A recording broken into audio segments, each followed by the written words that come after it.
Good morning, everyone. We are from the group two. We will presentate our material for today. So, it is about turning opportunities to applicable business ideas. Next slide, please.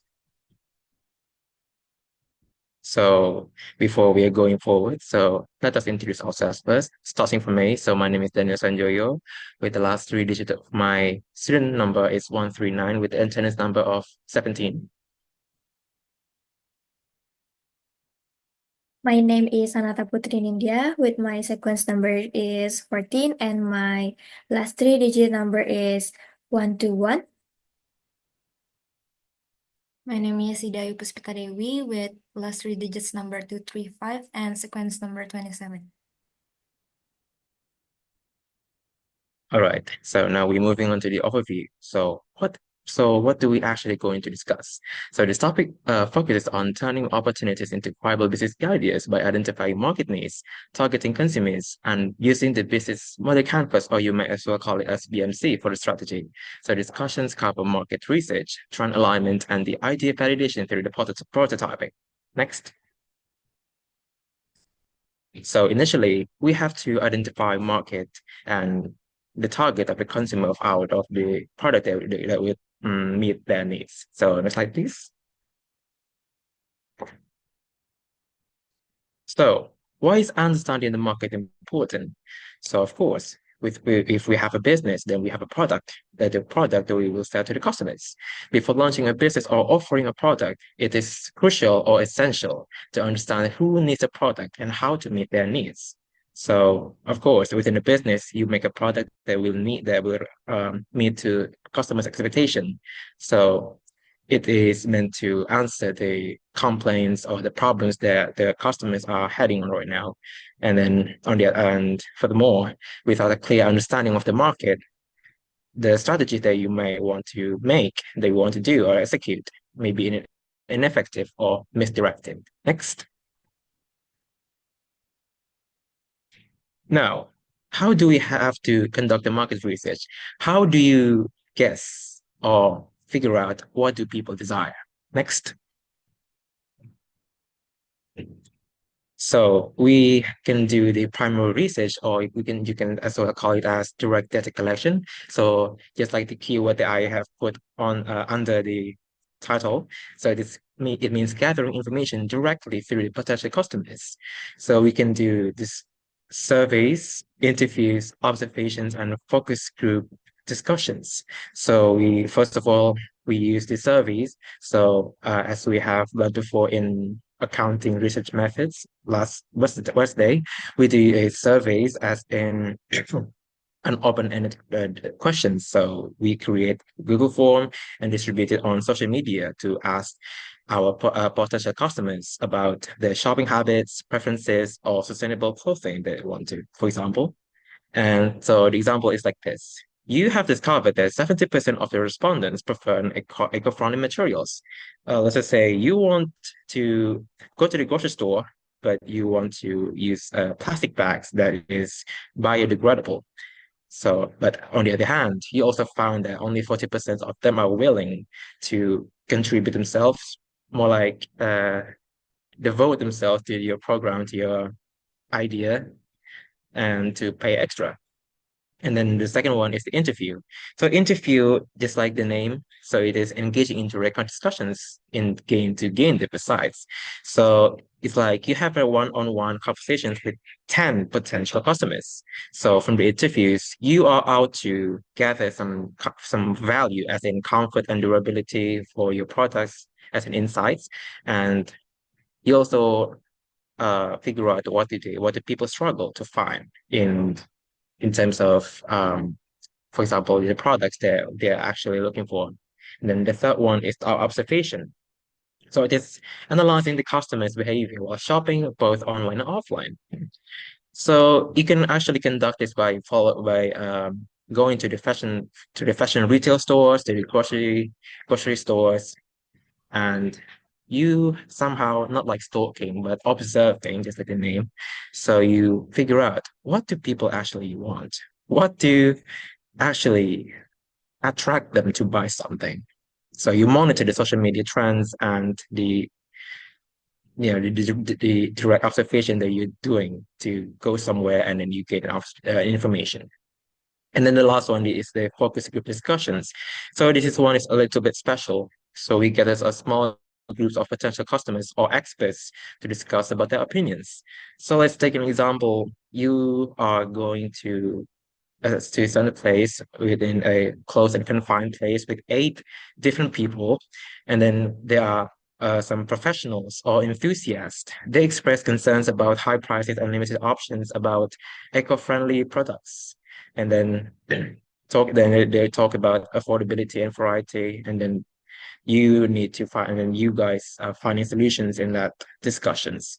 So more or less it's like that. Next, please. And then, aside from gathering the data directly, we can also use the existing data. In like for examples, like just like I mentioned before, in observation, we visit the competitors that around us.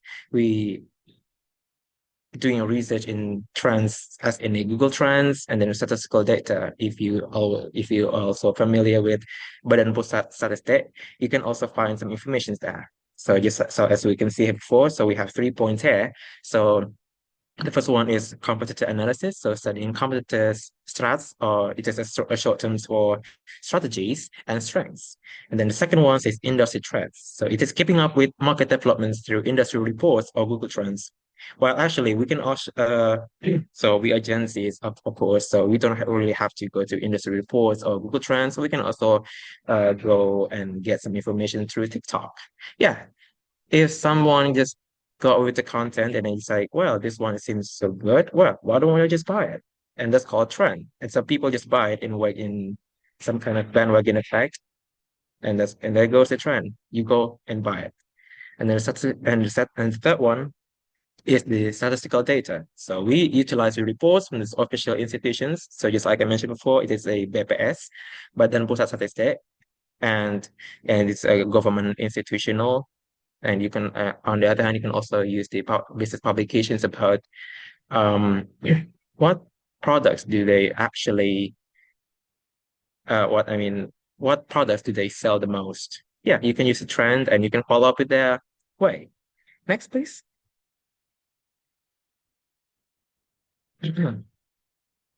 Okay, the next one, we have to determine the right target market. Next. So so we going on to the market segmentation. So we have 4 points in here. So demographics, geographics, psychographics, and consumer behavior. So demographics is referred to the age, gender, income, profession, and education. So this is meant to describe the individual that you consider as a potential buyer. So with age, gender, income, profession, and etc., you actually um, like for example, we Gen Zs, we like to do something so instant and beautiful, but some people also refer to some conventional stuff, especially for someone older than us. That's for a simple example for that.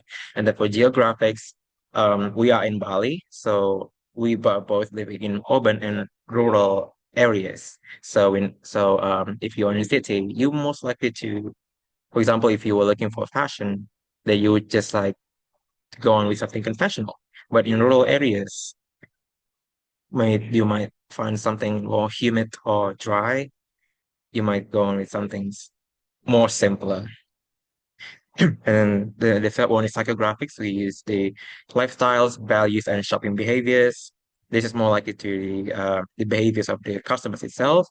And then the customer behavior, but the buying frequency, brand loyalty, and product preferences. So it is more like what customers would prefer when they are buying something. Next.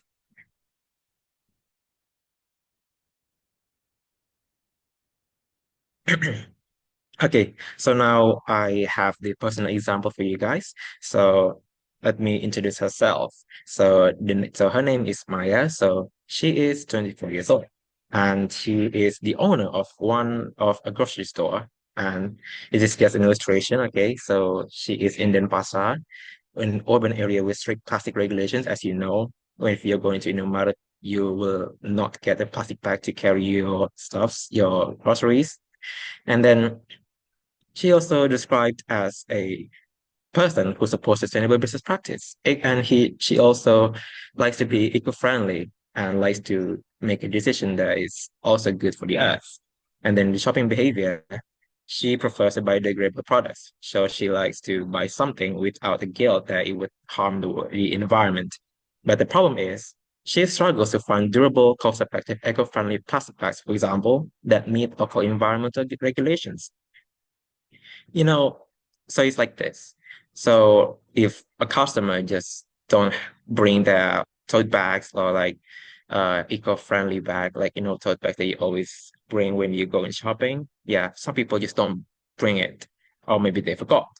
But as a solution, then Maya has to give something to make them, less hassle in carrying their groceries by giving them plastic bags, a regular plastic bags, but it costs a guilt to her. And on the other hand, she doesn't have a solution to be eco-friendly with that. So with that, we come a solution that we have to make an affordable, biodegradable, and reusable plastic bags that comply with environmental laws. So it's like that. Next. And then the last one of my part is we have to evaluate the target market. So it is about the size of the market that you want to make or establish. And then we have to figure out the purchase power of the customers and then the product suitability. So first of all, we go to the market size. So the market size is to support the business growth. Um, a business needs to customer base is good enough. So let's just say how many people are there in the area that you can deem as powerful or medium or low size, a small size of business. So for example, if the market is too small, then the business may struggle to attract enough buyers. That's for example. Um, and then you have to figure out if the business power is good enough for you to let's just say pay back what you owe.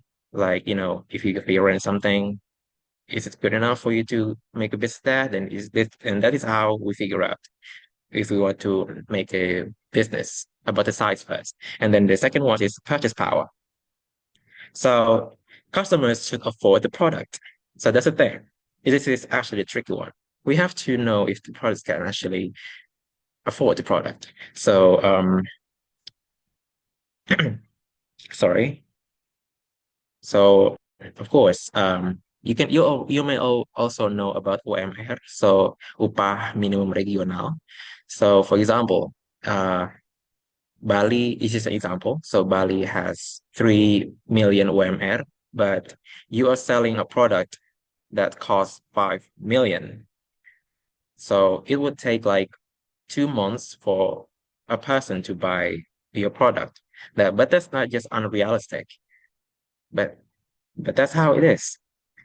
I mean, if you want to set a price, then you have to know what is the purchase power of people in a certain area. Because, well, you want to we get a revenue, then you have to know how people would buy if they don't have money or have too much money.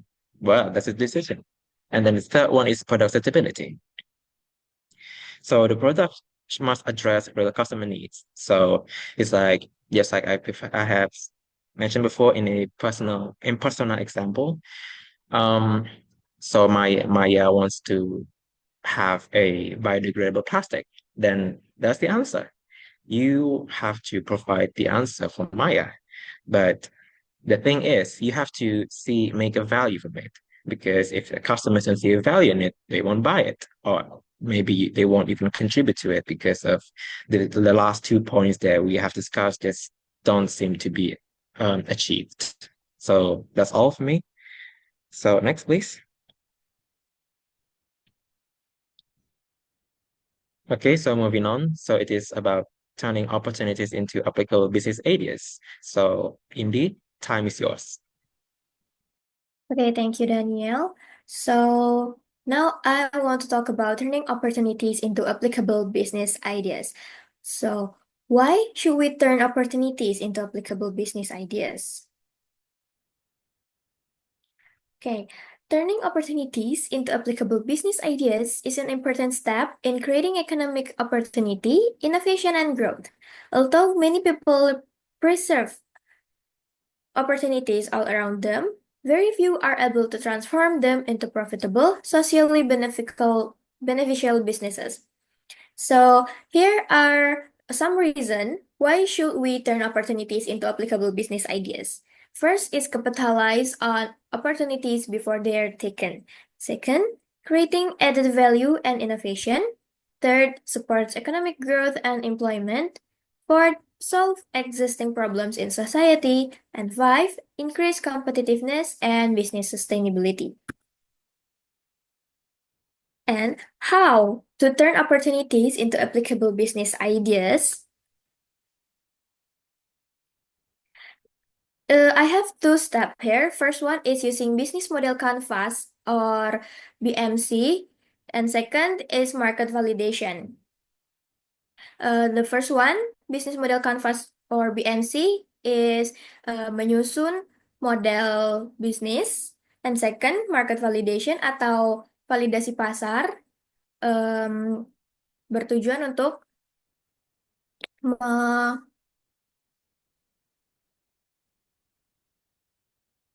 I'm sorry, untuk menyesuaikan ide pasar. Okay, next. Okay, the first one is model business canvas, business or business model canvas BMC. It is a tool used to map out a business concept in one simple framework, helping entrepreneurs understand how the business will work. The BMC consists of 9 elements. First one is customer segments. It is like who are the target customers. Second, valuable propositions. It is about what problem does the product or service solve. Second is channels. It is about how to reach customers. Fourth is customer relationships. It is how to build relationships with customers. Fifth is revenue streams, or where does the business derive revenue from? Six is key resources.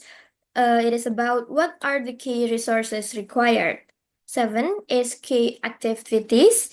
It is about what activities must be performed for the business to run. 8 is about key partnerships. It is who are the partners that can support the business. And 9, cost structure. It is what costs are incurred in business operations. So here, BMC helps aspiring entrepreneurs to analyze business opportunities in a more structured way so that they can develop more effective strategies in building a business. Next is market validation. Before investing substantial capital, a business idea needs to be tested to ensure that the product or service to be offered has a potential market. The market validation process involves several steps. First is market research. Second is MVP or minimum viable product. Third is trial to potential customers. And fourth is data analysis and improvement. So market research is about collecting data on industry trends, consumer behavior, and competitors. MVP or minimum viable product is about creating a prototype or simplified version of the product to test in the market. Third is trial to potential customers. It is using surface interviews or soft launching methods to get feedback. And fourth, data analysis and improvement. It is use the data obtained to adjust the product to better suit the needs of the market. With market validation, entrepreneurs can avoid the risk of business failure early on and increase the chances of business success by customizing products based on customer needs. That's all from me. The next material will be presented by my friend, Ayu Puspita. Please, time is yours. Okay, thank you, Indy. So now we're gonna move to the study case and the business example. So we know that when we starting a business, we need a good plan and a good plan made by a good strategy. So now I will provide you an example of business model canvas. So business model canvas is a good tool for you to support your strategic planning. And yeah, since this is actually my business model canvas that I've been made with my fellow friends, Dayu, Dila, and also Cynthia. And we have joined competitions and passed the preliminary stage. So I think this is a this is a great example to show for you how to build a strong business model canvas. And since I'm the part of the making, it's easier for me to like explain it to you how opportunities really important in making a business decisions and strategy in business. Next slide, please.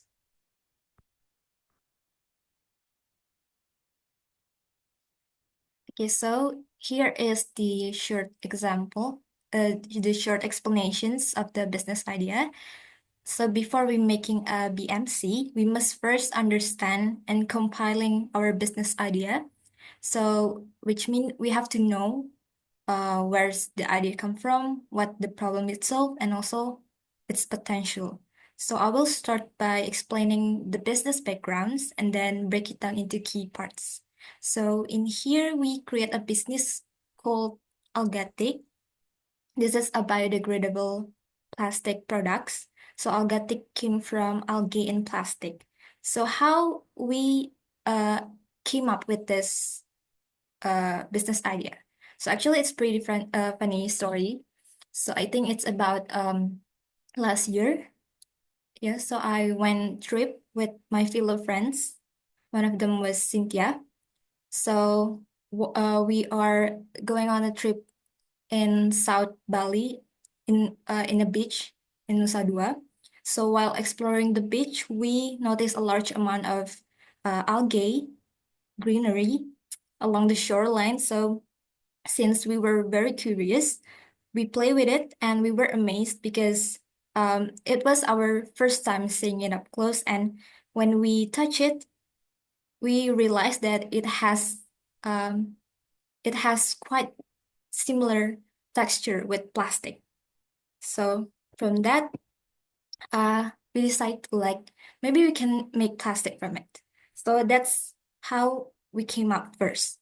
The first idea we came up with this product, and then since we more curious about it, so Cynthia and I decide to make a team with Dayudila to do more research about this. So we start to do a research about an algae and seaweed in Bali, and we discovered that Indonesia is one of the largest seaweed producers in the world. So, but it's pretty sad because this natural resources is actually wasted along the coast. Like, so it lets us to our idea of creating this biodegradable plastic. And as we explore more further, we found that there's a lot of a huge business opportunities for us, especially because the government, Indonesian government, is now actively searching for alternative to reduce plastic pollutions in the oceans, which is increases the demand for eco-friendly solutions. And then that's why our products came to the visions of from the sea to sea and transforming, which means transforming resources from the oceans into sustainable solutions to protect our. So I think that's why our business idea is really strong. Next slide, please. So I'm start to break down little by little.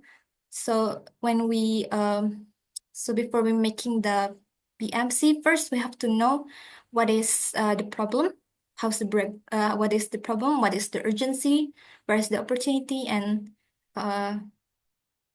then here we have the problem, which is about how the plastic waste is a big problem for the environment. This is a strong problem to start the business. So we know that the plastic waste can pollute the oceans, which harm marines' life and takes hundreds of years to break down. Because of this, we need better eco-friendly alternative, and this is such a huge opportunities to us to bring this idea. And then the second one, why is this business product is urgent? Why we should doing this? Because we know that due to our research that we know government in Indonesia looking for ways to reduce plastic waste. There's new rules and growing awareness are pushing companies to use biodegradable packaging, which make it perfect time to us to introduce this seaweed-based bioplastic. And then where is the opportunity? The opportunity is here in Indonesia, in Bali, which is the largest seaweed producers with so much seaweed available, so we can turn it into a valuable eco-friendly product, which also helps the local seaweed farmers and strengthen the economy. Next slide.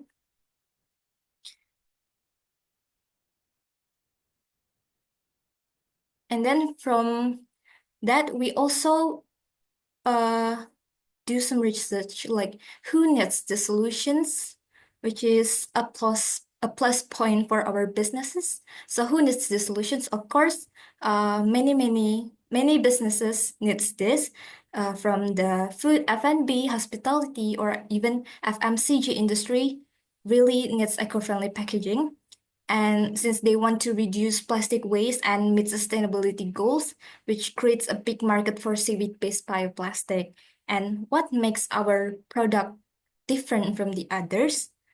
It's because, of course, seaweed-based bioplastic break down faster than other biodegradable plastic. So we have do some like how we call it, do some research about this seaweed that they are break down faster than the other tumbuhan or like singkong or else. So seaweed is the breakdown faster and really easy to decompose, especially in the oceans. And then they also don't need much land to produce, and which help protect the oceans, which make them a unique and better choice for sustainable packaging. And the last one is how can it grow? So this business can grow by creating other seaweed based product, not just packaging. As more people and companies look for eco-friendly solutions, this business has the chance to become a global leader in sustainability. Next slide. So now here is the business model canvas. There are several elements, 9 elements. The first one is the key partner. So after we compiling our ideas, then we can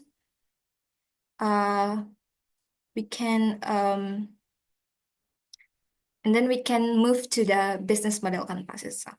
So this business model canvas can help us define several aspects such as the value propositions to the customer, etc., that help the business, that help us to have a clear and structured business plan. So the first element is key partners. Key partners mean stakeholder that help a business run.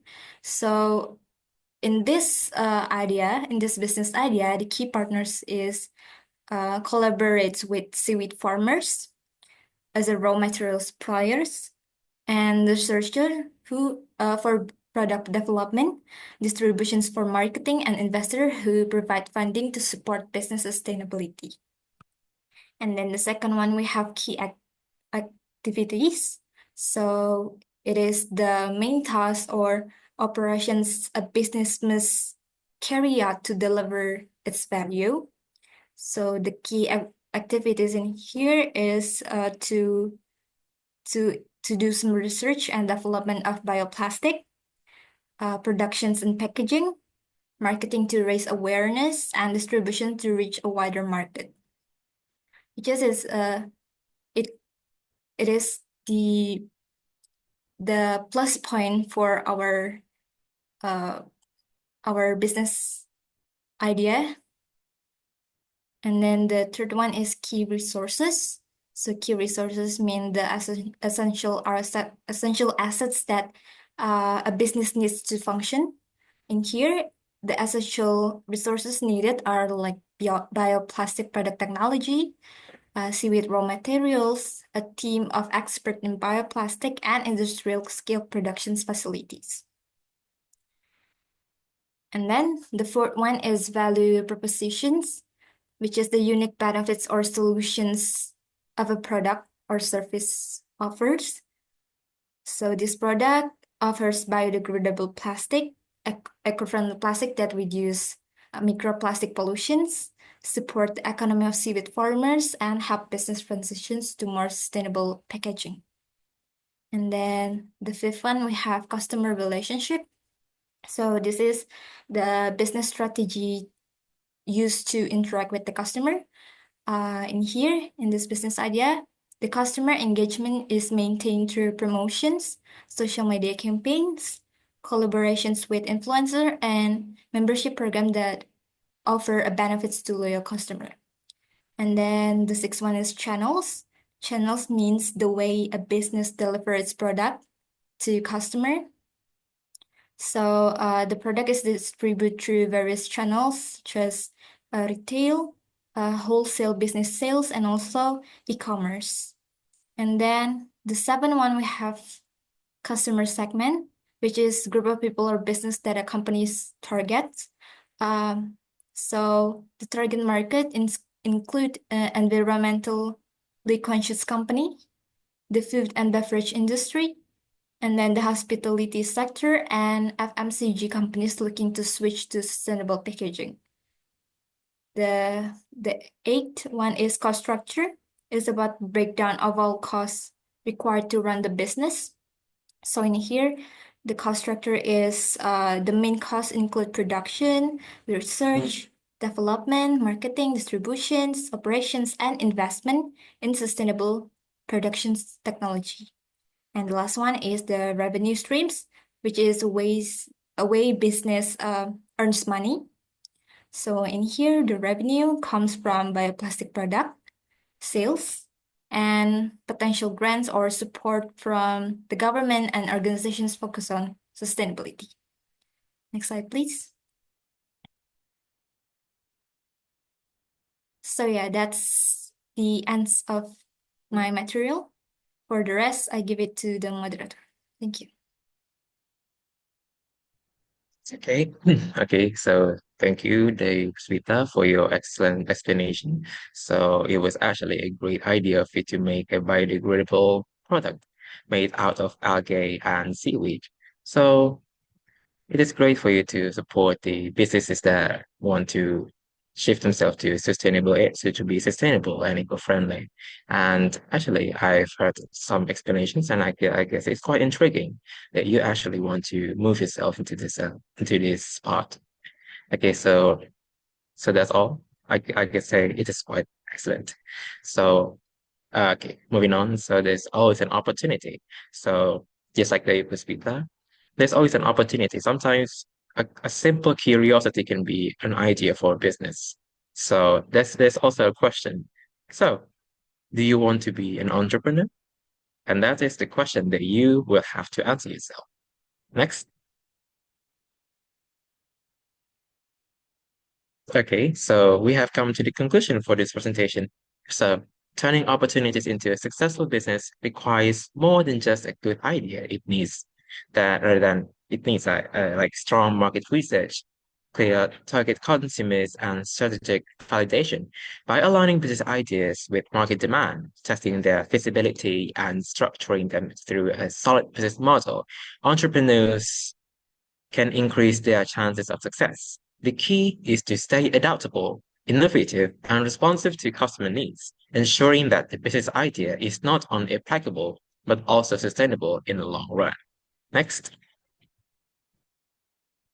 Okay, so since we are doing an online session, so if there's any question, please don't hesitate to give some questions in the group chat in group WhatsApp Kewirausahaan. You can miss as well give your insights about our presentation, and yeah, just don't hesitate to reach us out.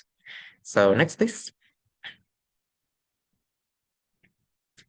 Okay, so that's all from us. Thank you for the attention and have a lovely day.